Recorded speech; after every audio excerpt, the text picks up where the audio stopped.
welcome to the new series from Performance Works International, Guest Practices.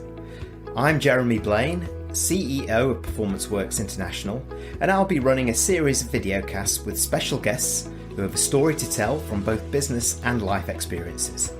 The conversations are designed to explore their journey, uncovering new ideas, innovations, and next practices that we can all learn from and be inspired by.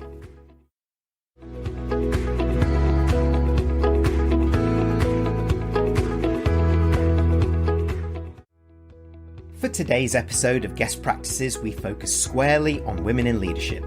The traditional domination of men in senior leadership positions is being challenged as female leaders continue to break down old barriers, prejudices, and gender diversity issues.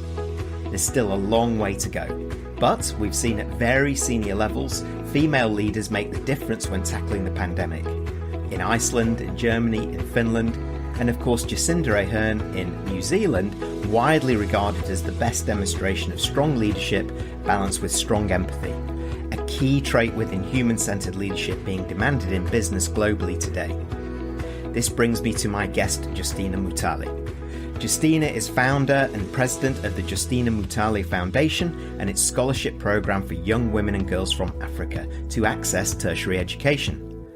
Through the foundation, she advocates for gender equality and the empowerment of women and girls.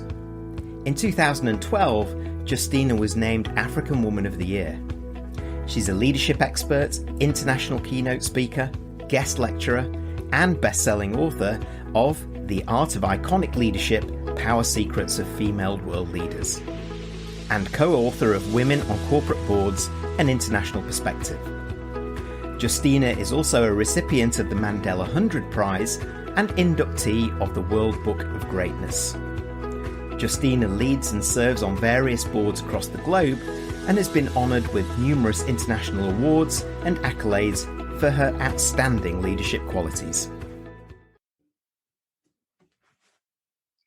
Hello and welcome to this episode of Guest Practices. I am so delighted to welcome Justina Mutale this week. Justina, thanks very much for joining us. Thank you, Jeremy. Thank you so much for giving me such an opportunity to appear on your prestigious platform. I'm highly honored to be here. Thank you. I am the honoured one, and I think we should start with you introducing yourself and your own journey as a leader, and what's made a difference in your career, your fabulous community support through the foundation you set up, and of course, your fantastic book, The Art of Iconic Leadership: The Power Secrets of Female World Leaders. Perhaps you can give us a little bit of a flavour. Thank you. Thank you so much, Jeremy. I think I'm going to start with the book. My book was prompted by the fact that as someone in the feminist movement, it has always puzzled me to hear people say that young women and girls do not have role models to inspire them into leadership.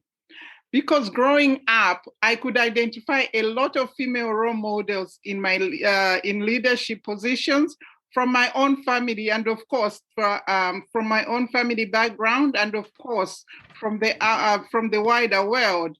So this is what prompted me to write this book, my book, if you can see it.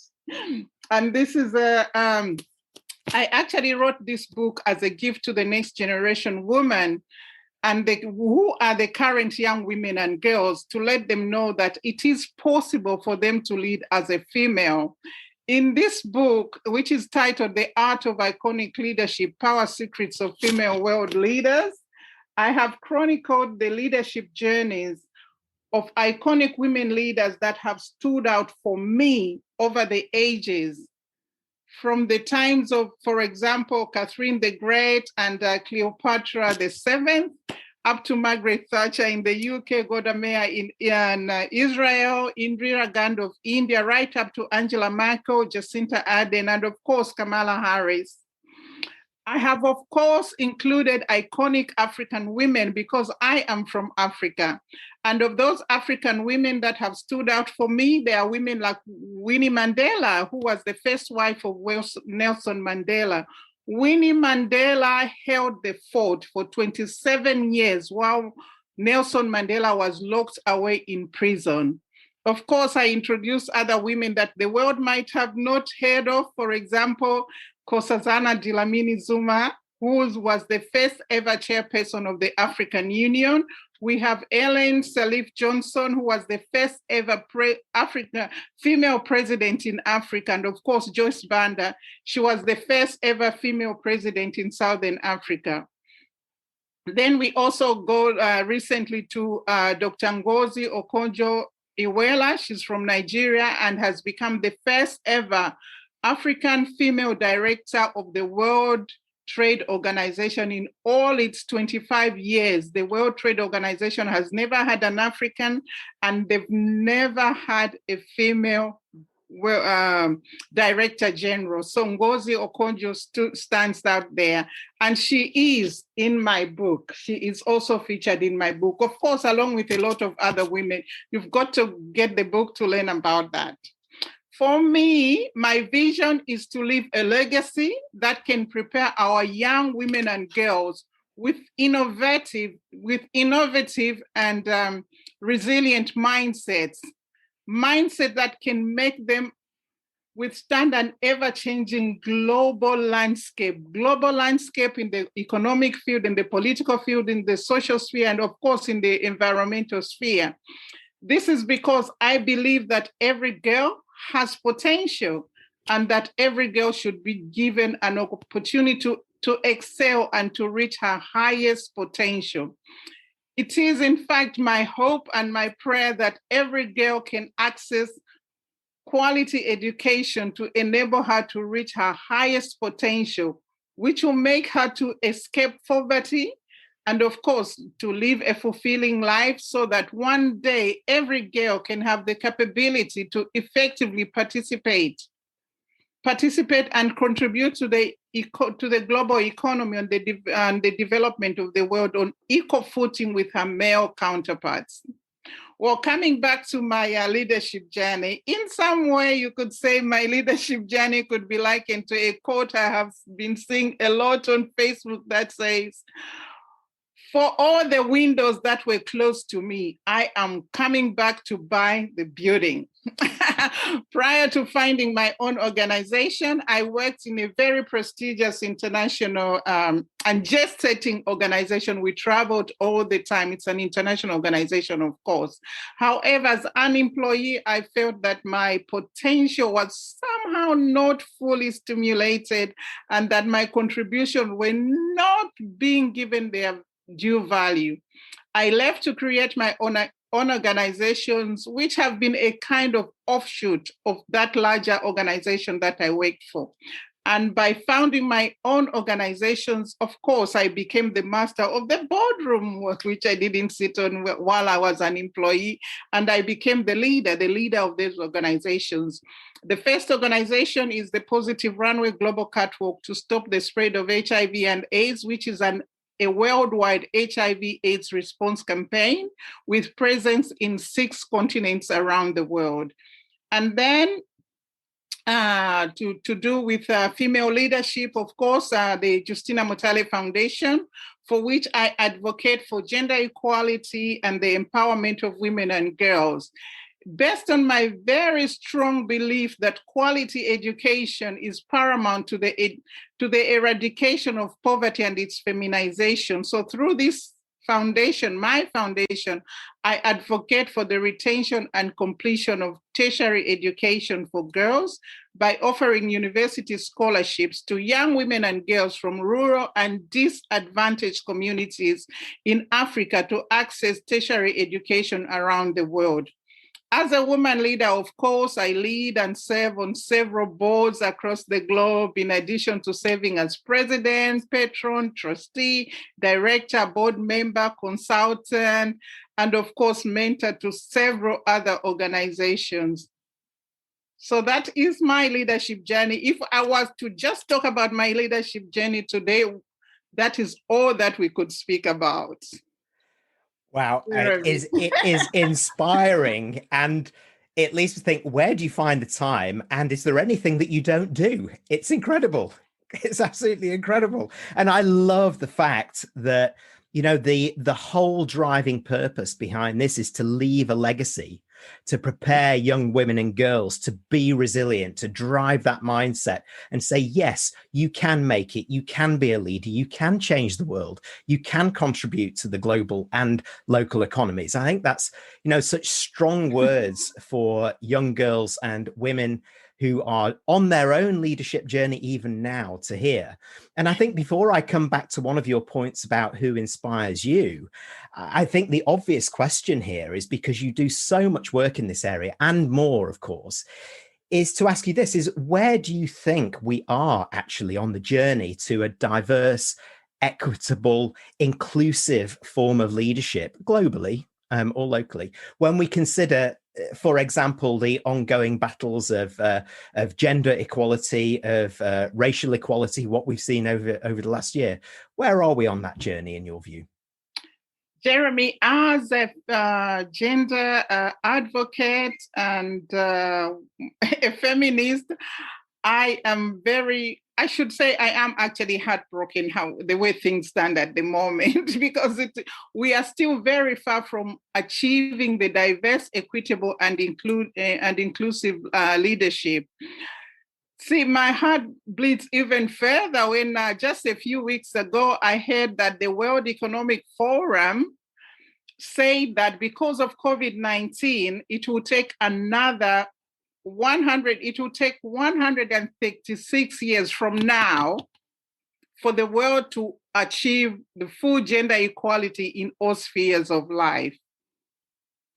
See, as things stand, they will only have 25 women CEOs out of the 500 FTSE companies. And in the world, we have an average of only 19% women in parliament or political decision making, with only 7% women heads of state or heads of government. In a world that has the United Nations has a membership of about 193 countries. But so these are all very disappointing statistics for women. And when we look around in business, most companies up to today still have zero women on their boards.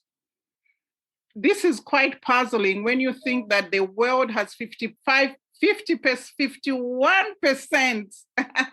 of the world's population is women or female.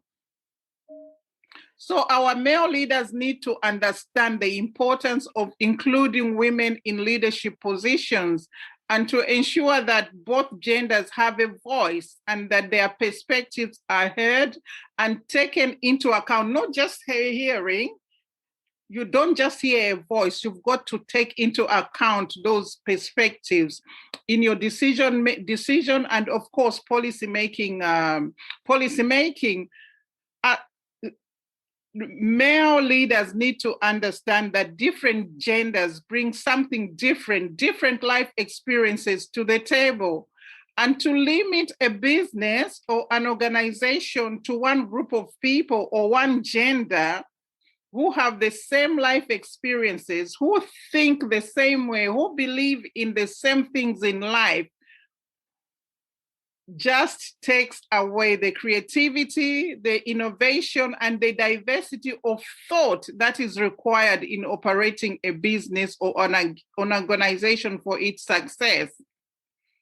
Of course, like I said, women make up 51% of the world population, and the world that can operate on half its human resource, half its economic potential, and of course, half its talents is one that is bound to fail. This is what men need to understand, that the world is bound to fail if we are only utilizing half of the human capital, half of the economic potential, and half of the human talents that the world has. See, the world is diverse for a reason. This is because as humans, we have to complement one another. This is why when you go to biblical times, God made man and woman. We also ought to embrace the world in its full diversity in all of our activities. To focus on one gender takes away the potential for growth, as I have said. We need to provide equal opportunities for better families and communities, and there where we can we can have a representative of an equitable society. You see, when you look around, if one gender is not heard, for example, where women go unheard, not only are the interests of that gender underrepresented, but also their valuable skills, ingenuity, resilience, and knowledge are unused. You are leaving out a lot of human potential. It is important that we raise the voices of women, or both genders, or all genders as they might apply in the world. At the moment, the United Nations is hoping that at the conclusion of the Sustainable Development Goals in 2030, the world can achieve what is called a 50-50 planet. And that 50-50 planet means that at every high-level decision-making table, you can have the perspectives of both genders or all genders that apply into the world. Yeah, and that would be brilliant, because we need to understand that the other gender brings, putting all genders together and understanding their perspective can bring absolute magic to the table. You raise so many important points here, but I'm going to go back to something that you said initially as well, because it gives me a little bit of hope too, because the stunning data that you gave me here around the amount of years it's going to take us to have a genuinely equal society.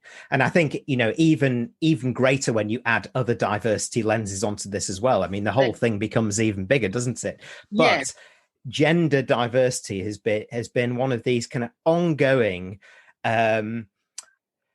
pieces of lip service that many male leaders have paid, and the danger is being inclusive and diverse but not being equitable. And I think that is your point there, is that having that equitable, if you're going to do this, do it right. Exactly. Is that have that equality there, make it equitable. And I do have actually a quick follow-up question, because as a male leader who I feel that I am more enlightened in this way, and I make the effort, but I feel that I can still do a lot more. What you call us to action in that last piece that you just mentioned. What are the one or two things that I could do that would make a really big difference and help you speed up this challenge? Well, to speed up that challenge, because remember, at the moment, all the statistics I have given earlier, the male leaders hold the fort. They hold the power, so to speak. And if only they can realize the power that women have, that should complement their power. That this power needs to be complemented, just like the yin and yang, as the Chinese said. You need to bring it together in order to balance what needs to be done in the world, in order to balance the leadership journey of the world, in order to balance for this, what the United Nations is trying to achieve, the 50-50 planet. It all has to come together. That is the thing that male leaders need to understand. I think the word balance is great, because you can add that to diversity, to inclusion, to equity, and balance is a fourth big hitter there. I think, Justina, I think you're absolutely right. So maybe I can move on and kind of uncover a little bit about your inspirations here as well. You mentioned great female leaders from around the world and from Africa that many might not have heard of. Who are some great examples of female leaders now who inspire you and give you hope for the future? Well, in fact, if there's anything, COVID-19 has presented us with I don't know how to call it, but I think it's a perfect example or scenario, because in one of the toughest years in the COVID-19, the year of COVID-19 from 2020 to where we are now, that has tested the mettle of every leader and every head of state or every head of government across the globe. You will find that it is in those countries that are led by women that have proved the far greater mettle in their response to the COVID-19 pandemic. In the management of COVID-19 at national level, women leaders have used their uncommon sense of natural instinct and natural wisdom to employ a different approach than that used by their male counterparts. You will see that when you read closely in tackling from the media reports, in tackling the virus, women leaders have utilized their sixth sense and of course their soft leadership skills and empathetic approach in order to deal with the virus. It has been reported in most of the media reports that right from the onset of the pandemic, for example, Angela Merkel of Germany stood up early and calmly told her countrymen the hard truth. She then proceeded to act proactively on that truth. The female president of Iceland also deployed the formidable power of technology to make her country a key case study in the true spread and fatality rates of COVID-19 with a massive and unrivaled testing tracking program. And in Taiwan, the female president, of course, once again, she decisively managed the situation to put up what CNN have called among the world's best responses. Of course, my star here is Jacinda Ardern of New Zealand. If I were to pick one person who's has truly stood out for me, it is Jacinda Ardern of New Zealand. She's of course also a millennial leader. She employed uncommon clarity and decisiveness to save her country from the storm of the COVID-19. But Jacinda Ardern just doesn't end there. What Jacinda Ardern as a female leader has done before, for example, when they had the terrorist attack, she, instead of using that to divide her country, she used that opportunity to bring her country together. She apologized to the group that was affected in their own language so they could understand her. She dressed up as the group that had been affected, the way they dress up. Of course, when she was again elected for a second term, she's got a cabinet, the most diverse cabinet. She got the deputy prime minister who is openly gay. She got a lot of women in her cabinet. She also got the first foreign minister as a woman, but also a minority from the Maori group. So this is the leadership that women bring forth, women like Jacinda Ardern, but of course, a lot of other women, if they are given the opportunity. And of course, to do with the COVID-19 in Norway, the country's female leader, she simply fell back on the power of love as a mother. You know, she fell back just on the power of love, and she had this innovative idea of using television to talk directly to the country's children to let them know what was going on.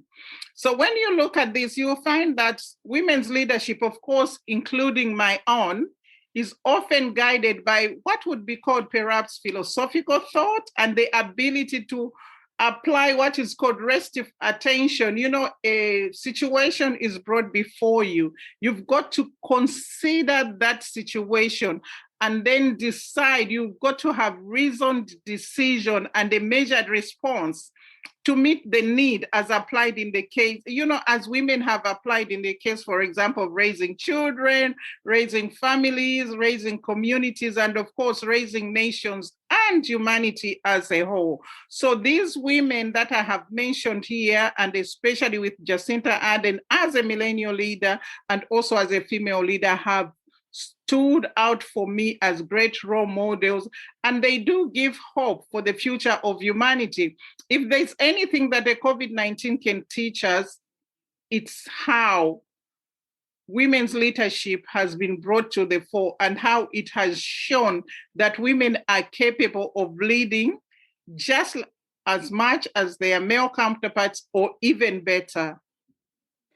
You know, these leaders that you mentioned are inspiration for many of us.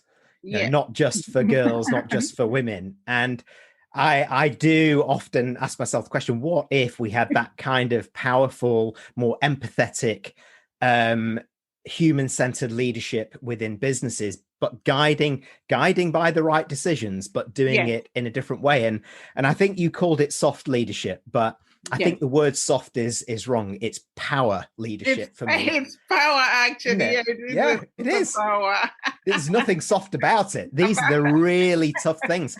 In fact, I did a survey at the beginning of this year, and the number one trait coming out for as being the most important for leaders in the next decade is around empathy, EQ, and the ability to engage others. So very human-centered leadership traits. So perhaps this could be another accelerator post-COVID as we emerge out of it, for this championing of more equitable boardrooms, more equitable leadership, female leadership within our businesses, as much as what we're learning from politics. I think it's I think some great ones.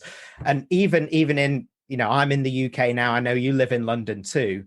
Yes. We saw our debacle around test and trace. Yes. Whereas many of us were calling for the government here to go to places like Iceland and secure the best practice from somebody who'd really kind of made a difference with this, rather than going on our own. And of course, ours failed. Yeah. You know, it's like, it's no accident. So, I mean, you know, you too, and I would say, you know, you're a champion of this, but you are an inspiring leader yourself. So when young girls come to you, Justina, and they say to you, you know, I want to set up my own business, I want to be a leader, what do you say to them to inspire them further and give them hope for the future? Yeah, I do have a lot of those, and some of them just say, oh, I want to be a leader, or I want to do the same thing that you have done, I want to set up a foundation and things like. But the first and foremost important thing, number one, is one needs to recognize and acknowledge that they do have that leadership potential. Because if one is unsure, then they truly cannot be a leader. Like I said, I worked in a huge international organization in London, and I just walked off because I realized, you know, my ideas, my potential, my talents were not being fully utilized. So I had to walk out of there because I understood and recognized and knew my own leadership potential. So that is the first thing that they need to do.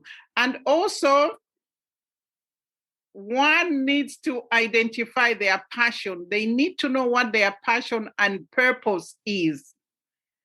What are you bringing to the table? What are you bringing into the world? What will keep you awake at night? What will make you jump out of bed and put some notes out? What is your passion? What can make you perhaps even go without breakfast just so that this thing is done? And you need to actually to strive to connect that purpose to the thing that you want to do, whether it's the organization that you are forming or the team that you intend to lead.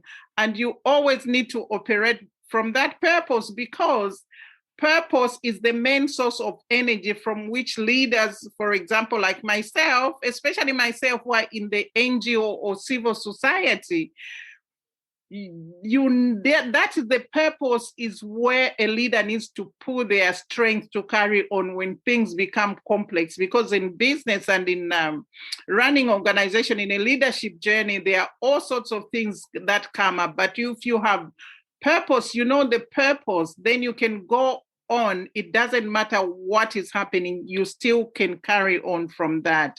Because, and if one leads from purpose, there's no limit to how far you can go.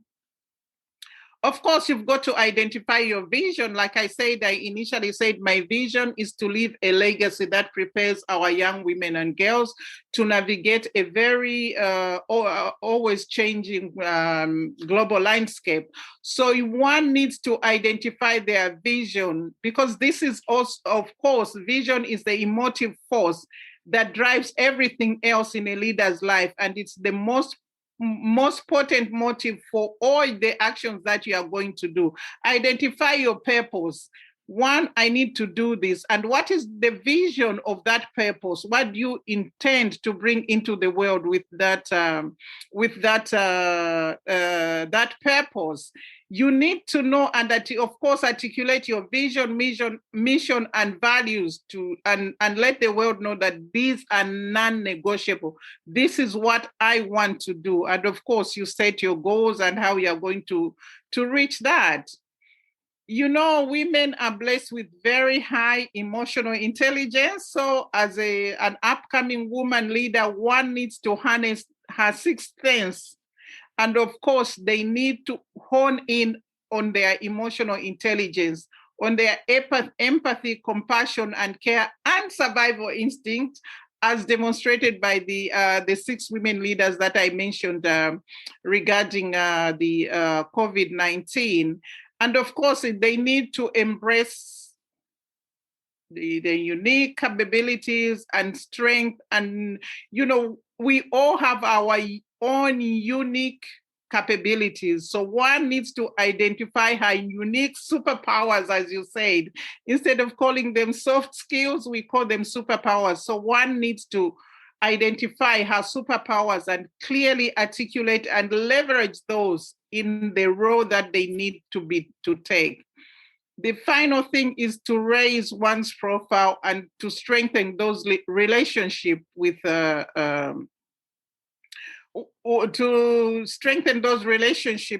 colleagues. And of course, to develop strategic thinking here is very important. And one needs to stay alert and receptive to opportunities, different approaches of thinking, different perspectives of looking at opportunities, challenges, and of course, emerging issues in the area that one is trying to lead. So finally, I just want to emphasize on this. The old adage that a lady should be seen and not heard is totally outdated. As a woman, if you need to take a seat at that table, if you need to become a leader, you need to demonstrate courage by living your unique style and to approach your unique style and approach as a woman. You need to embrace your power of voice. You need to voice out. You need to take a stand. You need to express yourself so people understand where you are coming from. You need to give your perspective, and you need to be more self-affirming. And of course, take pride in the value that you can create. And that can only be done if you articulate yourself. You know, there's so much that came out of that piece as well. And for me, I find it so difficult to understand that these attitudes are clear and present still around being seen, not heard, male leadership, macho, you know, these kind of things. It's just not how I'm built. But I recognize that these things exist. This is such old school thinking, and we all have to do something about this. And I really admire the passion that you talk with, because I think that what you were saying there, first of all, is that there really is a mindset first that transcends a lot of the bias and the barriers that have been there for young girls and women. Say, you know, get your mindset right first, that you can be a leader, you do have leadership skill. Then you can start to build that passion and purpose and the vision that you want to plow moving forward, supported, as you so rightly say, by the right skills, the strengths, the kind of resilience that you're going to need, because you're going to need it. And I think, as you put in at the end there, the networking and that strategic thinking element, you know, learning from others who have done this and really creating a wide network is going to be so beneficial as they move forward within this. Mm-hmm. And I would say that it's been an enlightening conversation for me. I've made copious notes as you've been going down, which I'm going to do. If I've got paper everywhere already in my paperless office, I've got paper everywhere, and I love the fact that we're now talking about superpowers, right? Now, that's what it is, the superpower of women in leadership and what they bring to the table, which is different and which is provable and working. And we can show that and evidence it through COVID-19. So as we come to the close of this, Justina, what are the sort of 3 big points out of everything that we've talked about that you might want to reinforce in terms of the power and importance, or the superpower and importance, of female leadership? Yeah, I just first of all want to say that I've never understood why women's leadership has not been appreciated in the public sphere, because, for example, as women, normally we bring the children into the world, we nurture humanity. In the home, we plan the budgets. We know what the family can eat according to how much income the family has. So we plan the budget so that family can survive. We also mediate sibling rivalries when our children fight, so that we know we come out with a win-win situation. So but somewhere along the line, I've never understood why then we find that in the public sphere, there are more men in leadership than women, when these women are the ones that nurtured those male children to become the leaders that they are. But anyway, on here, I'd like to start with my first point is that of character. I don't know if you've ever heard of General Norman Schwarzkopf, the American general who led Desert Storm. He once said, "Leadership is a potent combination of strategy and character. But if you must be without one, be without strategy." You will see that from time immemorial, women leaders have been more inclined to demonstrate limitless strength that is founded on the values of compassion, humility, and of course, strength of character, as indicated by General Norman Schwarzkopf. My next point is that women have advantage in leadership as they possess many of the requisite traits to be excellent leaders. All that women need to do is to embrace their natural leadership talents, which include, of course, I've said limitless inner strength, natural instincts, and of course, natural wisdom. As guardians of humanity, I've got to bring this back again, like I talked about families, how women raise families and eventually raise humanity. As guardians of humanity, most women possess heightened emotional intelligence. And we've seen in recent years how emotional intelligence has been hailed as the new science for relationship, the highest predicator in employment or in the workplace. So women have that naturally as mothers, as guardians of humanity, as the ones, the majority that have to bring up humans into this world. So this emotional intelligence that is natural in women connects them to the needs, concerns, and hopes of their communities and the people that either they lead or the people that they look after in their homes, the children. Sometimes a woman can tell before a baby can speak.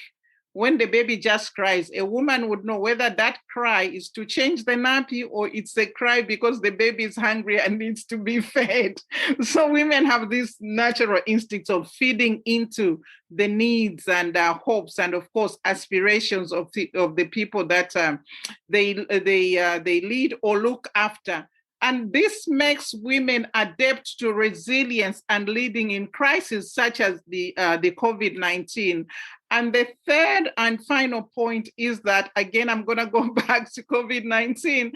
If there's anything that has come out of this pandemic, for those of us like myself in the feminist movement, it is that 2020, the year 2020, of course, and the onset of COVID-19 will go down, undoubtedly will go down in modern history as the time when the power of female leadership was brought to the fore.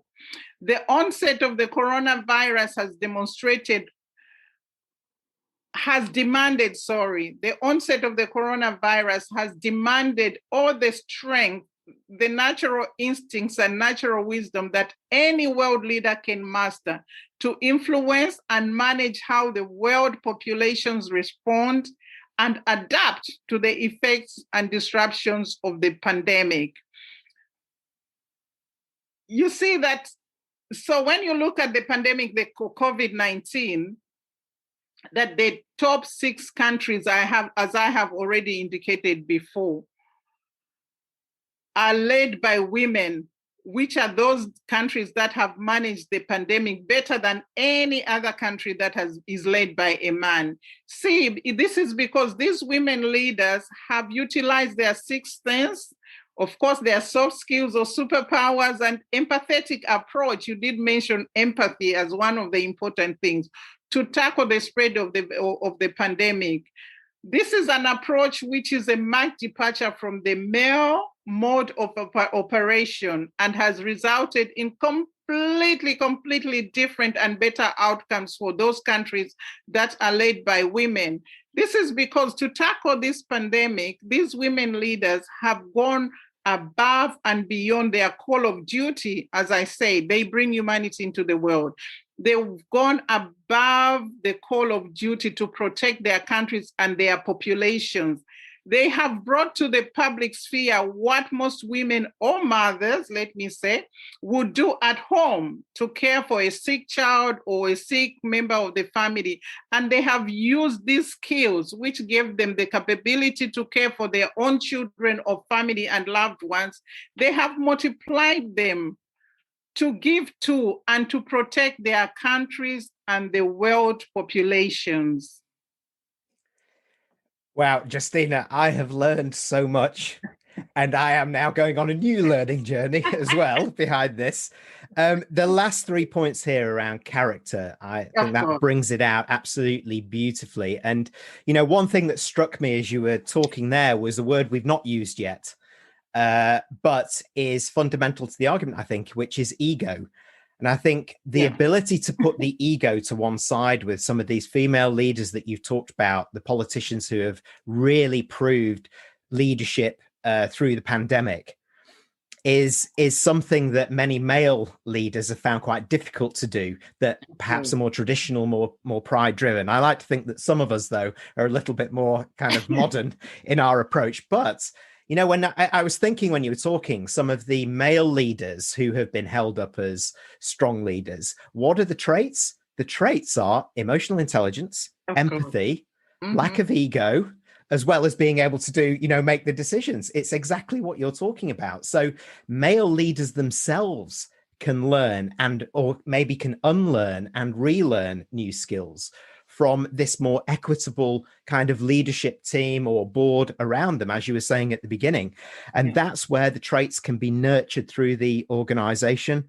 And we have to learn from 2020. The superpowers of female leaders have really come out for all to see. And I'd like to thank you very much for joining me for this, for sharing this journey, sharing the challenge, and sharing kind of the hope for the future. I'm sure that many people watching this would love to get in touch with you and buy the book as well. How do they do that? And we'll make sure it's on the screen at the end. I'm going to show the book once again. There we go. Whether you can see it. Yes, we can see it. Yeah, you can find it on all Amazon sites across the globe, and also in most of the top bookstores. It is there. It is also on Kindle and other ebook platforms, which is most affordable for a lot of people, especially students. And so they can find the book there. And to reach me on on almost all the social media platforms, I am just at Justina Mutale.